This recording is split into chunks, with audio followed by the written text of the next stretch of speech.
Update muna nga tayo sa mundo ng basketball sa Gilas, Pilipinas sa SEA Games. Ito nga, breaking news. Star player ng Thailand na si Tyler Lam may reklamo sa patakaran sa SEA Games sa basketball, samantalang ang Indonesia mas malakas ang lineup ngayon sa SEA Games at ating alamin kung sino-sino ang kanilang Final 12. Ngunit bago tayo magpatuloy, pakipindot naman ng like, subscribe at ang notification bell para updated ka sa susunod kong i-upload. Kailangan ngang paghandaan ng Gilas Pilipinas ang Indonesia dahil napaka-solid pala ng kanilang lineup, dahil nasa kanila itong adopted player nila na ayon sa report ay nabigyan ng Indonesian passport bago ito mag-16. Ito nga ay si Diam Diagne na may height na 6'5".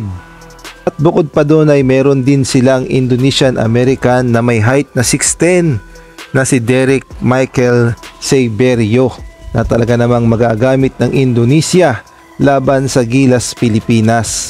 Kaya naman masasabi nating mas malakas talaga ang lineup ng Indonesia kumpara naman sa lineup ng Thailand, at magandang laban din siguro yung Indonesia versus Thailand, ngunit mas kapanapanabik ang paghaharap ng Gilas Pilipinas at gayon na rin itong Indonesia.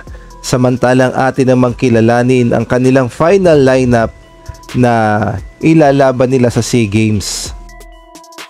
Derek Seiberio 6'10", Julian Chalias 6'7", Dame Diagne 6'5", Poncianus Indrawan 6'5", Neo Pande 6'3", Agassi Guantara 6'2", Patrick Nicolas 6'2", DC Rio 6'1", Seibi Yongga 6'footer", Juniboy Grahita 5'10", Yudha Sapotera 5'9", at itong si Andakar Prastawa 5'8". At kung kayo naman ang tatanungin, sa tingin nyo solid na ba talaga ang lineup ng Indonesia? At sa tingin nyo ay papalag na ba sila sa Gilas Pilipinas?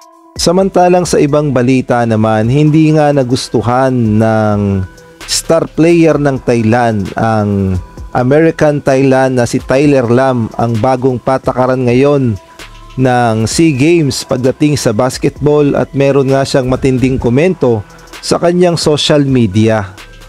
Ang sabi niya nga, this upcoming SEA Games looking more and more like a big joke.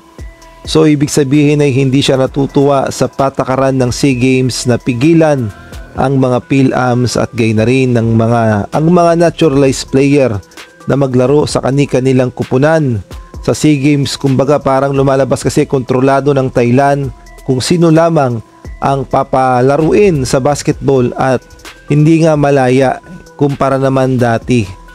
At hindi nga ito ang unang beses na nagreklamo itong si Tyler Lam sa Thailand sa basketball, dahil noon pa man ay may mga reklamo na siya. Kaya naman ating basahin ang kanyang mga sinabi noon. At take note, wala nga sa lineup ng Thailand itong si Tyler Lam, dahil ayon nga sa mga kumakalat na report ay tinanggihan ni Tyler Lam ang pagsali sa kanyang mismong kupunan ng Thailand sa SEA Games.